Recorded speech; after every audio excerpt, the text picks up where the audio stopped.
ماں باپ کی اہمیت، جنت کا راستہ۔ آج ہم ایک ایسے رشتے کی بات کریں گے جو بنا مانگے دیتا ہے، جو دعاؤں میں روتا ہے، جو راتوں کو جاگتا ہے اور جس کی رضا میں اللہ کی رضا چھپی ہے۔ آئیے بات کرتے ہیں ماں باپ کی اہمیت کی۔ قرآن مجید بار بار والدین کے ساتھ حسن سلوک کی تاکید کرتا ہے۔ اللہ تعالیٰ فرماتے ہیں، تم صرف میری عبادت کرو اور والدین کے ساتھ حسن سلوک کرو۔ عبادت خدا کے فوراً بعد والدین کی خدمت کا ذکر یہ ہے کہ ان کا مقام ماں کے قدموں تلے جنت، تمہاری ماں، تمہاری ماں، تمہاری ماں، پھر تمہارا باپ۔ ماں کی خدمت کو نبی کریم صلی اللہ علیہ وسلم نے 3 بار دہرایا۔ باپ جنت کا دروازہ۔ باپ جنت کے دروازوں میں سے ایک ہے، اگر چاہو تو ضائع کر دو یا بچا لو۔ والد کی ناراضی اللہ کی ناراضی ہے۔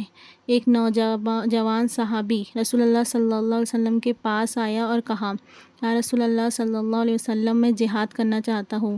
آپ صلی اللہ علیہ وسلم نے پوچھا کہ تمہارے والدین زندہ ہیں؟ اس نے کہا، جی ہاں۔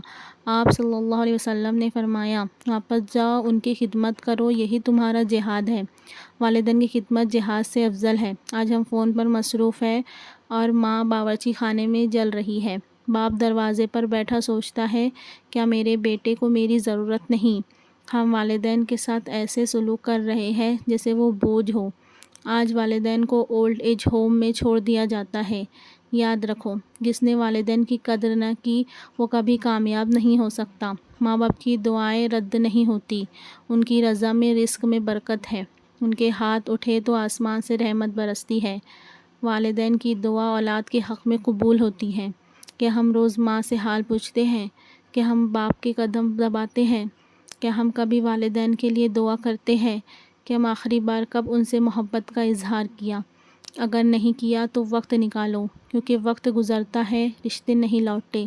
جب قبر بند ہو جاتی ہے اور ماں کی آواز صرف خوابوں میں سنائی دیتی ہے، تب انسان پچھتاتا ہے، لیکن اس وقت صرف آنکھیں بھیگتی ہے، دل جلتا ہے اور الفاظ ساتھ چھوڑ دیتے ہیں۔